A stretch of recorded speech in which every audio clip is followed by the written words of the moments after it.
Orang dekat dengan Tuhan tidak perlu minta damai sejahtera, dia akan tertular damai sejahtera Allah. Jangan panik. Allah saja tidak panik. Kalau Allah tidak panik, kita jangan panik. Kalau Allah tidak takut, kita jangan takut. Nah, kalau Allah panik, paniklah. Paniklah. Dan jikalau Allah takut, siapa yang bisa tolong kita? Tapi jikalau Allah yang tidak pernah panik dan takut ini, dia berada di pihak kita, siapakah lawan kita? Adakah perkara mustahil? Tidak ada. Tidak ada. Karena itu jangan fokus ke keadaan. Keadaan itu gonjang-ganjing dan gonta-ganti. Allah kita itu tetap dahulu, sekarang, selama-lamanya. Yesus tidak berubah. Kuasanya tetap sama. Apalagi kasihnya.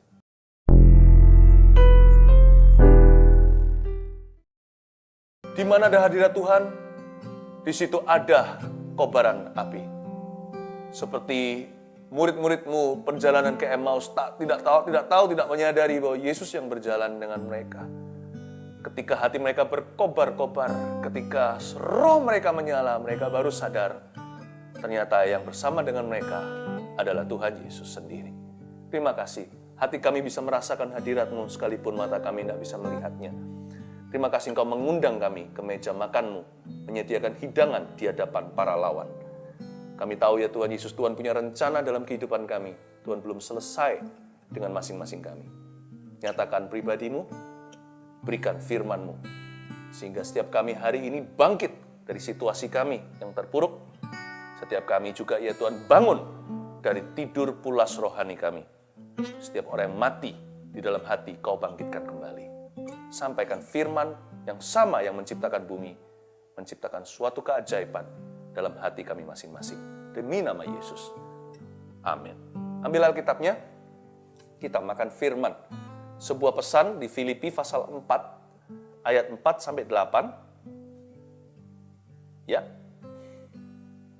Bisa ambil catatan juga, jangan lupa untuk dicatat nanti, dibagi-bagikan ke orang lain atau sebagai referensi sendiri. Filipi 4 ayat 4, bersukacitalah senantiasa dalam Tuhan. Sekali lagi kukatakan, bersukacitalah. Hendaklah kebaikan hatimu diketahui semua orang. Tuhan sudah dekat. Janganlah hendaknya kamu khawatir tentang apapun juga, tetapi nyatakanlah dalam segala hal keinginanmu kepada Allah, dalam doa dan permohonan dengan ucapan syukur. Damai sejahtera Allah yang melampaui segala akal akan memelihara hati dan pikiranmu dalam Kristus Yesus. Jadi akhirnya saudara-saudara, semua yang benar, semua yang mulia, semua yang adil, semua yang suci, semua yang manis, semua yang sedap didengar, semua yang disebut kebajikan dan patut dipuji, pikirkanlah semuanya itu. Saya jelaskan satu persatu. Ayat 4 mulai, bersukacitalah senantiasa dalam Tuhan. Sekali lagi kukatakan, bersukacitalah. Ada double sukacita di sini. Tapi ditambahi dengan kata senantiasa. Jadi harus komitmen, sukacita itu nggak boleh putus-putus. Bergembira dalam Tuhan itu harus disengaja, karena ada banyak hal di dunia ini dan dalam kehidupan kita yang jika diberi kuasa bisa mencuri sukacita kita. Karena itu, sukacita itu lawan arus. Tapi Tuhan memberikan fondasi yang kuat. Orang Kristen itu sukacitanya ganda. To be a Christian is double joy. Kenapa? Sukacita pertama, Paulus katakan, dia tulis di penjara loh ya, jadi dia bukan teori doang. Dia menulis ayat-ayat ini, surat ini kepada gereja Filipi, ketika dipasung tangan dan kaki, mungkin dia bisa dilepas sebentar untuk tulis surat. Ya. Dan dia berkata, bersukacitalah sebagai seorang tahanan. Jadi dia praktekkan firman yang dia bagikan. Sukacita pertama itu mengandung keselamatan. Apapun yang terjadi dalam hidupku, ku selalu berkata Tuhan itu baik seperti lagu yang kita nyanyikan tadi. Tapi saya beritahu satu hal lebih tinggi. Setelah semua kejadian up and down dalam hidup kita ini, ingatlah yang punya Yesus masuk ke sorga. Mungkin saya bahasanya kayak bahasa sekolah minggu, mungkin anak kecil. Tapi ya memang sesederhana itu sih. Bumi ini memang bukan tempat tinggal kita yang kekal. Apapun yang terjadi, kita bisa merugi. Ya win some, lose some, untung kadang. Juga kadang-kadang kehilangan sesuatu. Intinya, semua ini sementara. Penderitaan kita yang kita alami di dunia ini hanya sebentar saja. Demikian pula kemuliaannya cepat layu yang namanya glory manusia. Sukacita pertama itu mengandung keselamatan. Ingat loh, Bapak Ibu Saudara, semua yang mendengarkan saat ini, ingatlah bahwa masih ada sorga. Karena itu janganlah cari harta di dunia. Carilah perkara-perkara yang kekal. Dan itu tersedia tiap hari, minta hikmat Tuhan. Sukacita yang kedua. Karena kekristenan itu kan double sukacita, double gembira. Sukacita kedua mengandung pengharapan. Bukan keselamatan saja, tapi pengharapan. Nah itu tadi, apapun yang terjadi di dalam hidupku, selalu ku berkata Tuhan Yesus baik. Karena pasti ada kebaikan Tuhan dalam segala hal yang kita alami. Kenapa? Karena Tuhan kita itu baik. Jadi Tuhan nggak bisa jadi nggak baik. Jadi apa yang menjadi pengharapan kita? Apapun terjadi di hidupku, Tuhan itu baik. Karena Tuhan baik, pasti ada sesuatu yang baik bagiku melalui kejadian-kejadian dalam hidupku. Dan dikatakan di ayat 5, hendaklah kebaikan hatimu diketahui semua orang. Tuhan sudah dekat. Kebaikan hati harus diketahui semua orang. Orang yang baik hati itu ada dua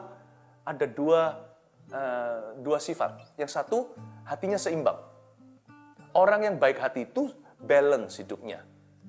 Ya, apa itu moderasi hati? Bagaimana memiliki sikap hati yang moderat? Kalau kita mengalami masalah, nggak usah dibesar-besarkan. Seolah-olah seluruh neraka sedang memburu kita. Mungkin cuma 1/4 neraka, tapi orang merasa dia paling malang. Janganlah merasa lebih berat daripada patutnya. Memang masalah setiap problema ketika diizinkan, itu tidak enak dan tidak nyaman. Tetapi jangan merasa menjadi orang yang paling susah di seluruh dunia, lalu mengasihani diri sendiri, ke kanan kiri selalu berkata, pray for me, pray for me. Boleh sih, saya sendiri minta untuk didoakan. Don't forget to pray for me. By the way, doakan kami ya, tidak mudah jadi hamba Tuhan. Tapi kan saya tidak selalu pergi kemana-mana berkata, doakan saya ya. Karena saya tidak mau kemana-mana dengan hati yang ekstrim. Saya mau jadi orang yang baik. Orang yang baik itu seimbang. Dia tidak merasa paling malang. Tapi dia juga tidak merasa dia yang paling hoki atau paling beruntung jikalau dia mendapat keuntungan. Karena itu orang yang hari ini mujur nasibnya, jangan lengah. Nanti seperti kelinci yang ditinggal kura-kura sampai ke garis akhirnya. Tetap harus berusaha, tetap harus berupaya. Itu orang yang baik. Hendaklah kebaikanmu diketahui semua orang. Tapi orang baik juga orang yang selalu berniat melayani orang lain. Jadi sekarang ini pelayanan-pelayanan di gereja sementara kan jadi minimal sekali atau banyak dipending atau dihentikan dulu. Tetapi bukan berarti roh melayani berhenti. Kita harus cari-cari orang yang baik hati selalu melayani. Ada nggak ada pelayanan? Pelayanan itu roh soalnya. Pelayanan itu hati. Cari-cari. Layani orang-orang dan dikatakan biarkan kebaikan hatimu diketahui semua orang. Jadi sekarang ini kesempatannya. Saya sendiri merasakannya. Kalau kita lagi sibuk rodanya berputar cepat sekali, kita hanya melayani orang-orang itu saja. Karena kita sehari-hari ketemu dengan orang-orang kantor. Orang-orang yang sudah fix atau yang sudah tetap. Tapi sekarang loh, kita banyak waktu, jadi kita bisa berpikir siapa ya yang selama ini saya abaikan atau yang belum saya kuatkan. Atau mungkin ada nama-nama yang selama ini terlewatkan untuk saya doakan atau tidak cukup waktu untuk menyebut mereka di dalam doa saya. Kebaikan hatimu diketahui semua orang, garis bawahi kata semua. Pasti ada orang-orang tertentu yang selama ini terlewatkan. Masa sabat seperti ini atau selah membuat kita bisa lengkap, bisa mencakup semua orang. Nah, mulailah terlibat dalam kehidupan orang lain dengan cara bukan kepo rohani, bukan kepo maksudnya. Mulailah terlibat dalam kehidupan orang lain melalui beban yang murni bagi kehidupan mereka. Pasti ada orang yang telah Anda lewatkan selama bertahun-tahun ini. Nah, orang-orang itu coba minta sama Roh Kudus munculkan nama-nama orang tertentu, what you should do. Mungkin Anda bisa lakukan sesuatu yang beneficial atau berguna untuk mereka, terutama orang-orang yang sudah ada di rumah Anda sehari-hari ini. Ya. Ayat yang ke-6, janganlah hendaknya kamu khawatir tentang apapun juga. Tapi nyatakanlah dalam segala hal keinginanmu kepada Allah dalam doa dan permohonan dengan ucapan syukur. Ini sangat indah. Berapa waktu yang lalu waktu IG Live saya sempat mengajarkan jangan khawatir. Kalau kita diberitahu Tuhan jangan khawatir, pasti ada alasannya. Tuhan itu bertanggung jawab. Tapi di sini super indah. Kenapa? Karena Tuhan itu bukan hanya perintahkan kita, tapi Tuhan juga tunjukkan kalau Tuhan suruh kita dari sini ke sana, Tuhan pasti sediakan jalannya. Kalau Tuhan suruh kita mendaki sebuah bukit atau mendaki sebuah gedung saja, pasti ada lift atau tangganya. Tuhan kalau bilang jangan khawatir, ini salurannya. Kalau enggak kan frustrasi, jangan khawatir, ya enak jadi Tuhan, suruh manusia tidak khawatir apa-apa. Karena Tuhan Maha Kuasa, kita ini terbatas adanya. Tapi Tuhan itu adil. Dia berkata jangan khawatir, lalu kasih cara untuk menyalurkan kekhawatiran kita, yaitu sampaikanlah dalam segala hal keinginanmu pada Allah dalam doa dan permohonan. Kamu jangan khawatir, tapi jika kamu khawatir, berdoalah. Kalau khawatir, jangan panik, karena panik tidak membantu sehasta. Panik tidak membuat kita lebih dekat pada jawaban yang kita nantikan atau mujizat yang kita minta. Doa malah justru mendekatkan, seolah doa tidak berbuat apa-apa. Doa itu membuka pintu. Dan di sini ada dua macam doa, dalam doa dan permohonan. Dalam doa dan permohonan. Doa, yang pertama kata doa, itu bicara tentang pentingnya membangun mesbah reguler. Ada nggak ada problema, ada nggak ada masalah, tetap sembahyang. Dalam doa dan permohonan dengan ucapan syukur, doa, dalam doa, itu yang reguler. Pentingnya mesbah teratur. Ya. Yang kedua, permohonan. Itu berarti teriakan atau penyahutan. Di sini artinya, ini bicara tentang pentingnya mesbah dadakan. Mesbah mendadak itu penting sekali. Ada waktunya itu doa reguler kita saat teduh katakan udah biasa. Lalu tiba-tiba ada suatu kebutuhan atau yang sangat mendesak atau ada suatu kejadian yang tidak kita duga, yang kita tidak persiapkan. We are not ready. Disitulah Tuhan mendengarkan kita, mau doa di mana saja, nggak harus di ruang doa atau di kamar tidurnya. Di mana saja, di mana ada permohonan, malaikat akan datang untuk membawa doamu kepada Tuhan. Asal dialaskan dengan nama Yesus, itu sampai ke meja Bapa. Itu dia. Dalam doa dan permohonan. Saya sendiri bersyukur berkat terselubung nggak pernah ada IG Live ini. Ya, dan sekarang karena situasi dunia, kita jadi teratur hari Rabu dan hari Sabtu. Oh, by the way, jangan lupa besok akan ada, jangan lupa untuk live streaming ya di GMS.church, CHURC, CHURCH ya, garis miring atau /streaming, GMS.church_streaming. Besok saya akan menyampaikan tentang hadirat Tuhan. Pasti ada lawatan di mana-mana.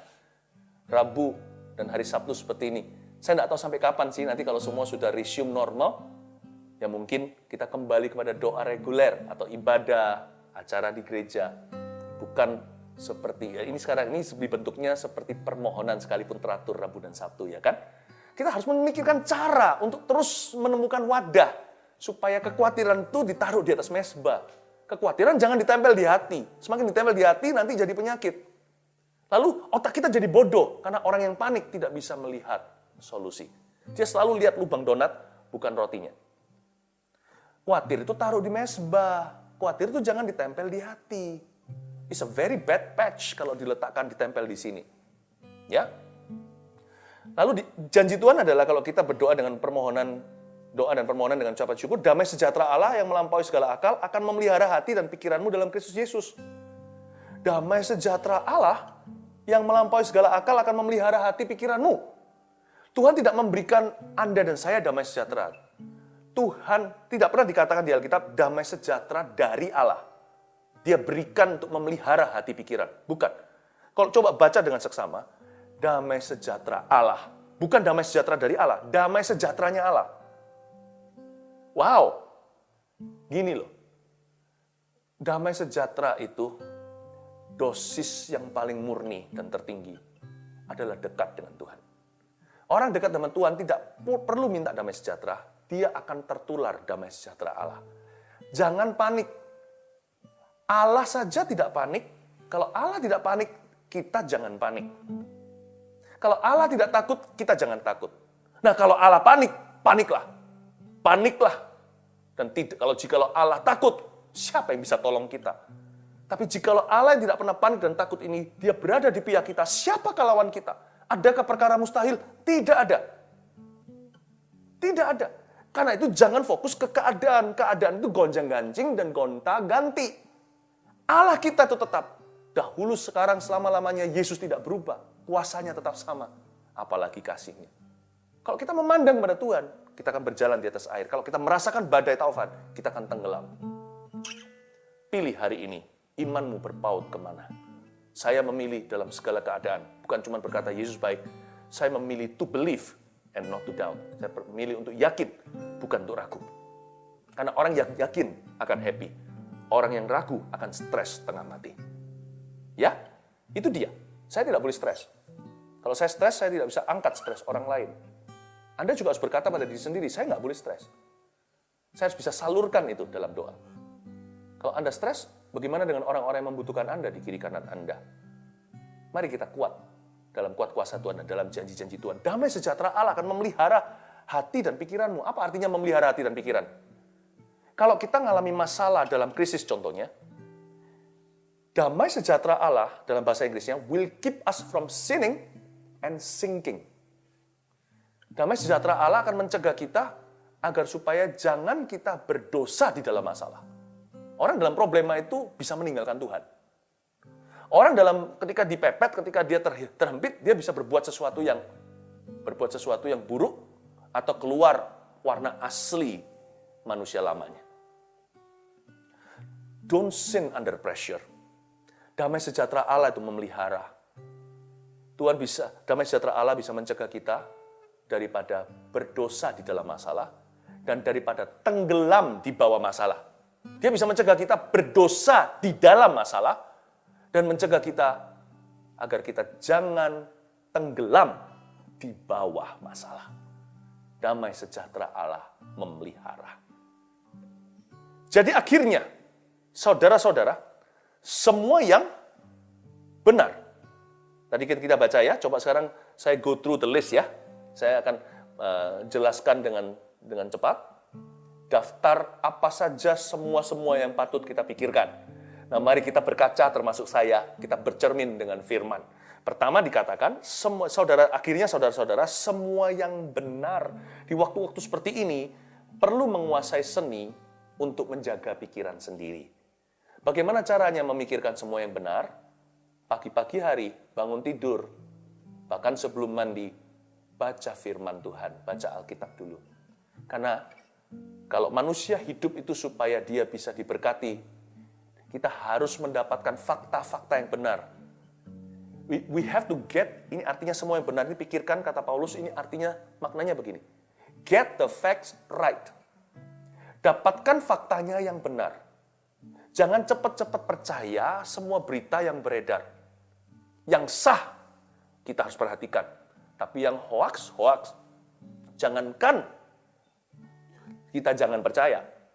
Apalagi kita membagi-bagikan, memforward sembarangan dan menyebarkan rasa-rasa negatif dan ketakutan yang percuma dan tidak perlu. Kalau kita hidup di dalam konteks seperti itu, kita akan gagal di kriteria pertama. Daftar nomor 1 sudah langsung jatuh. Semua yang benar pikirkan itu. Karena itu cara saya menjaga pikiran pagi hari langsung saya olesi dengan balsam Gilead, dengan firman Allah Alkitab. Supaya saya punya discerning spirit atau roh yang bisa membeda-bedakan mana yang benar, mana yang salah. Bukan hanya kebenaran. Kebenaran itu di bawah fakta. Setelah kebenaran baru fakta. Setelah itu baru berita. Saya ulang, kebenaran dulu. Alkitab dulu harus masuk pilnya di dalam sini.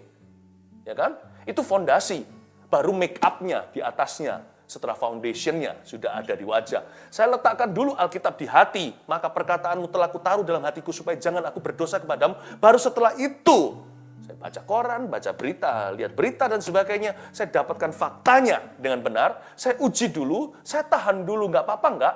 Nggak akan kiamat kalau saya nggak forward apa-apa. Asal saya mau tahu dulu sumbernya, saya mau tahu dulu materinya, saya mau kuasai materinya dulu, saya mau tahu dulu kebenarannya, keabsahannya, ya kan? Setelah saya mengerti dulu, nggak apa-apa. Kita nggak usah merasa menjadi juru selamat yang harus memberitahu semua orang sebelum kita sendiri pasti. Fakta itu begitu caranya. Tapi kalau kebenaran saya telan mentah-mentah. Setiap pagi saya makan semuanya ngerti nggak ngerti. Fakta saya pilih-pilih. Setelah fakta baru berita, lebih pilih lagi.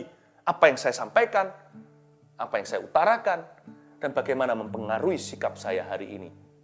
Semua yang benar, pikirkan semua itu. Itulah sub-subnya. Itulah lapisannya. Truth, fact, dan news. How about you? How do you guard your mind? Bagaimana Anda menjaga pikiran Anda? Lalu katakan di sini semua yang mulia.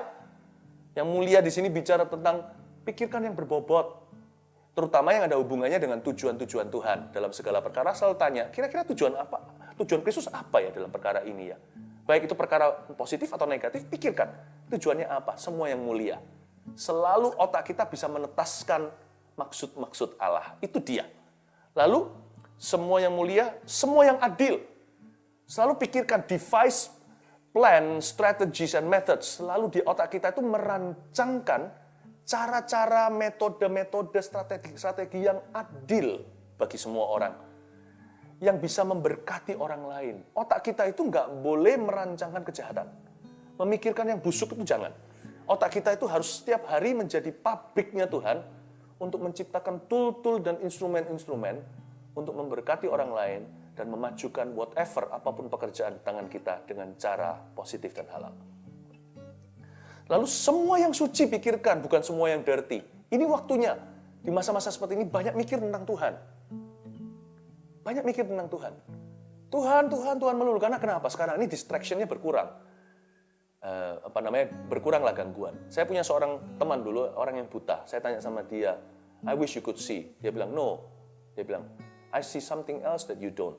Karena aku buta, pendengarkanku lebih tajam.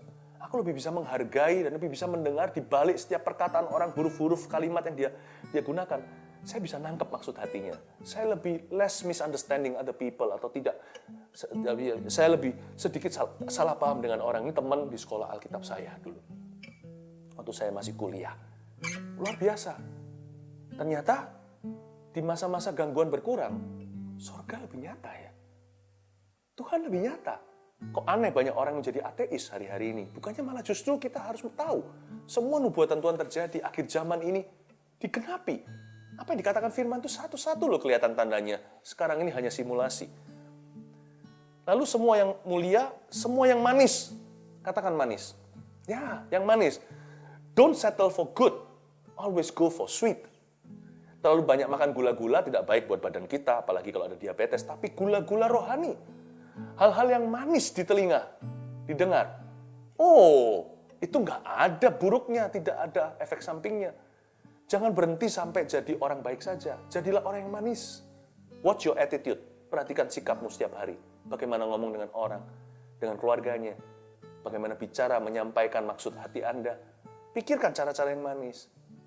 Ya, biasanya restoran atau hotel atau apa, pokoknya yang namanya bisnis yang berkecimpung dalam dunia service atau layanan.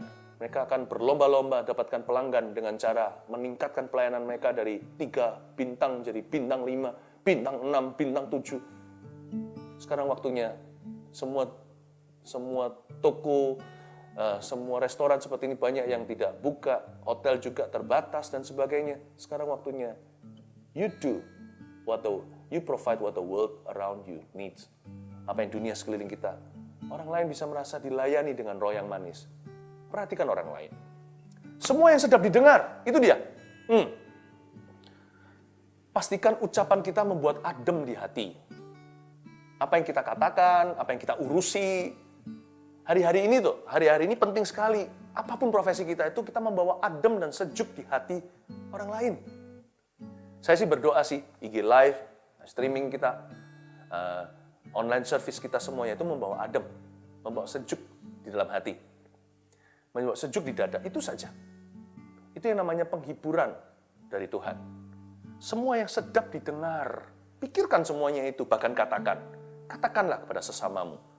Jadilah kulkasnya Tuhan di tengah-tengah gurun Sahara dunia. Ya, jadilah refrigerator, jadilah coolernya Tuhan Yesus di tengah-tengah dunia yang sedang gersang. Bawalah di mana Anda ada itu, orang jadi adem, ayem, tentrem. Orang jadi sejuk hatinya. Harus begitu. Ini yang dibutuhkan oleh bumi saat ini. Bumi tidak perlu lagi orang-orang yang ketakutan. Bumi tidak perlu lagi orang-orang yang mengintimidasi. Bumi tidak lagi perlu orang-orang yang negatif, yang penuh dengan negativity. Bumi perlu orang-orang yang sedap didengar. Ya, semua yang disebut kebajikan dan patut dipuji. Apa itu semua yang disebut dengan kebajikan dan patut dipuji? Banyak dengar testimoni. Banyak isi otak, pikiran, kepala kita dan hati ini dengan kesaksian-kesaksian hidup. Ini waktunya ya. Kalau kita lagi banyak, ini saya yakin internet lagi rame-ramenya di mana-mana, semua orang internetan. Ngapain lagi kalau nggak internetan di rumah kan? Pastikan Anda kalau memang harus surfing sesuatu, surfing testimoni. Dengarkan kesaksian-kesaksian, hindari gosip. Dengarkan yang namanya cerita orang-orang yang ditolong Tuhan. Kalau orang lain ditolong, saya juga. Nanti biar timbul iman timbul dari pendengaran. Pendengaran apa yang bajik dan patut dipuji. Renungkan itu. Cari tahu, baca buku, hal-hal yang membangun iman. Cerita tentang bagaimana orang keluar dari problemanya, bagaimana Tuhan menolong mereka. Ya kan? Testimoni bagaimana mereka mengalami jawaban doa. Hal-hal itu akan berguna. Pikirkanlah semuanya itu. Saya berharap agar apa yang saya sampaikan ini bisa bukan hanya menjadi renungan Anda, tapi juga menjadi mimpi indah.